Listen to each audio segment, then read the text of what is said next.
You think my life is some precious thing to me? That I would trade my honor for a few more years of what? Of war? You grew up with actors. You learned their craft, and you learnt it well.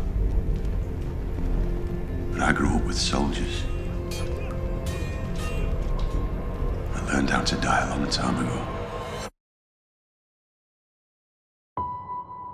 That line, right there, from Ned Stark's own mouth, in the dungeon, days before they took his head. I want you to hold that line for the entire video, because by the time we're done here, it's going to mean something completely different to you than it did the first time you heard it. Because here's what most people believe about Ned Stark's execution. They believe he was a good man in a bad world, too honest, too rigid, too pure for the Game of Thrones. They believe he stumbled into his own death because he trusted the wrong people and refused to play dirty. And they walk away from that scene shaking their heads thinking, that's the lesson. Nice guys finish last. Honor gets you killed. But that reading is completely wrong. Ned Stark didn't stumble into that execution. He walked into it. Eyes open, plan in motion, mind already made up. And the Lannisters, for all their scheming, never saw it coming. And I'm going to prove it to you.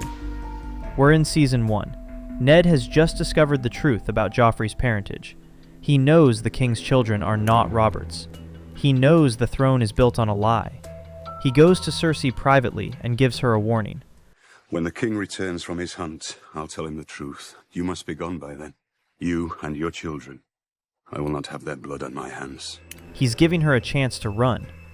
And the conventional reading of that moment, the reading that has followed Ned Stark's reputation for 15 years, is that this was naive, sentimental, the act of a man too honorable to play the game properly.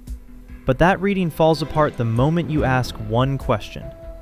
Why would the most experienced military commander in the North, a man who survived Robert's rebellion, who fought at the Tower of Joy, who governed one of the largest and most dangerous territories in Westeros for 17 years, why would that man genuinely believe Cersei Lannister would just pack her bags and leave?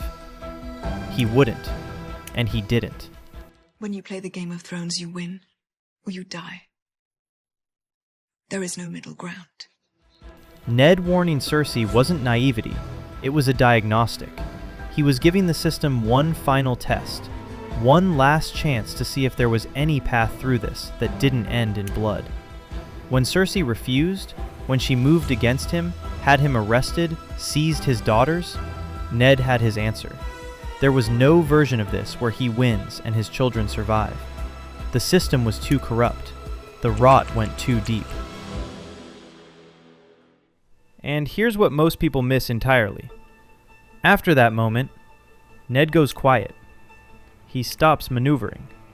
He stops trying to out-scheme anyone. A truly naive man would have kept fighting the political battle, kept sending ravens, kept trusting lords he barely knew. Ned went still, because he'd already moved to a different calculation entirely, one that had nothing to do with saving himself. But the scene doesn't stop there, because then something happens in that dungeon that destroys the naive theory permanently. Varys visits Ned.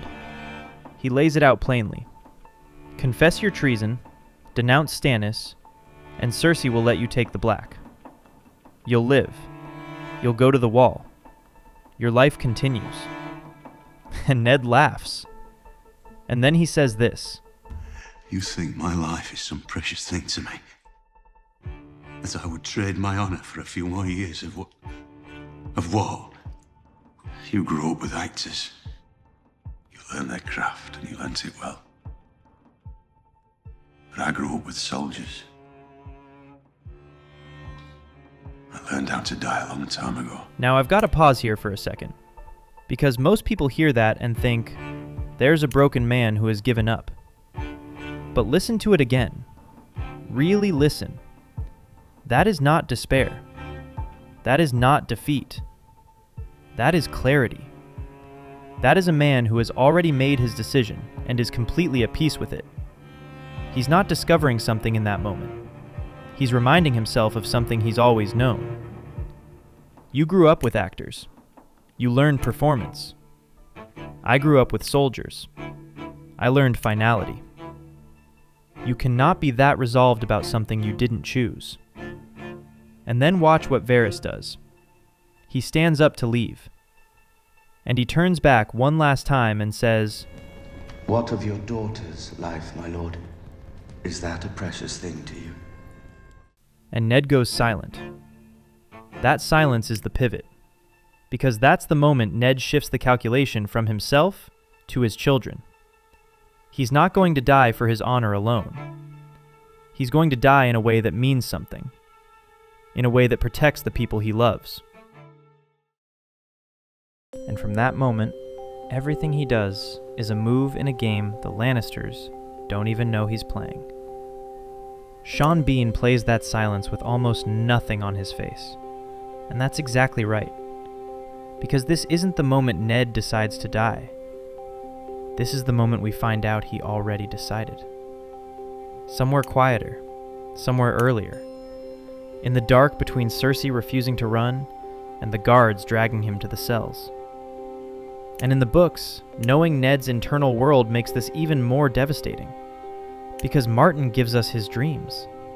The Tower of Joy keeps pulling him back in his sleep. Lyanna in that bed of blood.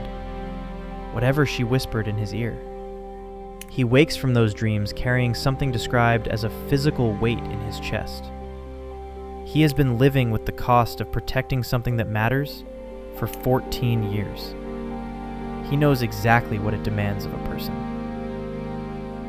Dying is not new territory for Ned Stark.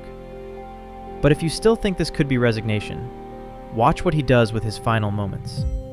Because this is where the argument becomes undeniable. Ned doesn't wait until he's standing on the platform to act. Before he even gets there, while he's being walked through the crowd in chains, he spots Yoren, a brother of the Night's Watch. One man in a sea of thousands. And in passing, he says a single word to him. Baelor! That's it. A location. The statue, where Arya is standing.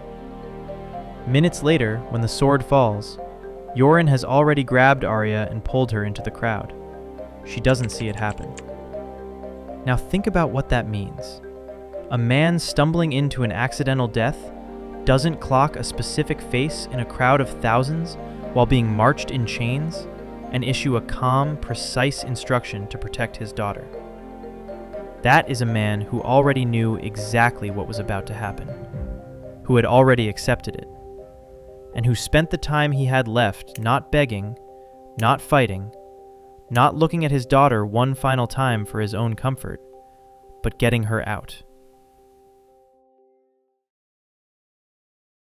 That is a general issuing his last command. And this is where we truly start to understand what Ned Stark actually was.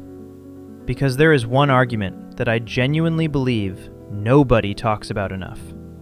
And it might be the most important one of all. Think about what a live Ned Stark means for Robb. If Ned confesses, takes the black, goes to the wall, the Lannisters hold the most powerful bargaining chip in Westeros. Robb cannot go to war. Full stop. The moment he raises his banners, a raven flies north. March one step further, and your father loses his head. As long as Ned breathes inside a Lannister arrangement, Robb negotiates. He doesn't fight. He can't fight. Because Ned Stark alive is worth more to the Lannisters than any castle, any army, any alliance. Ned had commanded armies his entire adult life. He understood hostage logic better than almost anyone in Westeros. He'd lived it personally. His own father and brother walked into the Mad King's trap and never came back. He knew what it meant to have someone you love used as a leash around your throat. He would never, consciously, allow himself to become that leash around Robb's. He couldn't win the war from a cell at the wall, but he could start it. And here's the part that gets me every time. The Lannisters didn't plan for a dead Ned. Cersei's entire strategy was built around keeping him alive and controlled. A tame wolf, she said, is more use than a dead one. They thought they were being clever. They thought fear of death would make him permanent leverage. And Ned knew that's what they thought. He knew that as long as he appeared afraid to die, they'd keep him breathing and use him as a weapon against his own son.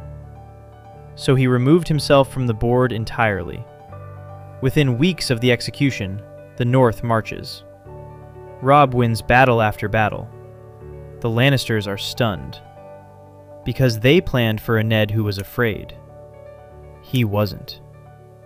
A man in a dungeon cell, in chains, with nothing left, outthought the most powerful family in Westeros.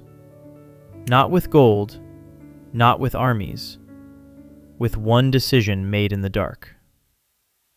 Now, everything I've shown you so far, you can point to on screen. A quote, a silence, a single word in a crowd, a military calculation. But the final layer of this argument lives somewhere slightly different. It lives in the space between what Ned says and what the North was meant to hear. Ned Stark is a Northerner. He worships the old gods, the gods of the forest and the first men, gods with no priests, no temples, no books, gods you pray to alone, in a godswood, in front of a heart tree. He is standing in the Sept of Baelor, the House of the Seven, southern gods, gods that mean nothing to him, and nothing, absolutely nothing, to every northern lord and bannerman who will hear about this moment. He swears his confession before the High Septon and the Maiden and the Father and the Warrior. And every man in the North who hears about this knows that oath is worthless. An oath sworn before gods you don't believe in, under duress, in chains, in the capital of the family holding your daughters hostage. That is not a confession. That is a performance. Ned knew the language, and he knew who was listening. The North remembered, not because they were stubborn, because Ned told them to. In the only language he could still use with Lannister swords at his back. His confession didn't break their loyalty. It confirmed his innocence to the only people who mattered. And that's where the deepest truth of this scene lives. Because we spent years calling Ned Stark a fool, the honorable man who couldn't play the game, the naive lord who got himself killed because he was too good for King's Landing. And that reading is so seductive because it fits the show's thesis perfectly.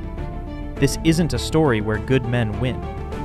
We know that. But when you see it this way, when you follow every thread to its end, Ned Stark wasn't a fool who stumbled into execution. He was a man who looked at the board, saw every possible outcome, and chose the one move that freed his son, protected his daughters, preserved his people's loyalty, and sealed every secret worth keeping with the one lock nobody in the world can ever break: his own silence. Somewhere in that dungeon, in the dark, between Varys walking away and the guards coming to take him to the platform, he made his peace. He chose Jon. He chose Robb. He chose Arya in the crowd. He chose the North, remembering. He chose all of them over himself. Quietly, completely, without asking for credit. Every time I watch those final seconds, Sean Bean's eyes going still, the crowd screaming, the sword coming down, I don't see a tragedy anymore. I see a man keeping his last promise to his sister. But here's what I want to know from you. Do you think Ned made that decision the moment Cersei refused to run? Or was it earlier? Was there a point, before King's Landing, before any of this, where Ned Stark already knew how his story was going to end? Let me know in the comments. I read every single one. And if you've made it this far, thank you. Genuinely. If this broke your brain even a little, leave a comment, give it a like, and subscribe. Your support is the only thing that makes the mysterious algorithm notice this channel exists. See you in the next breakdown. Until then, stay cult.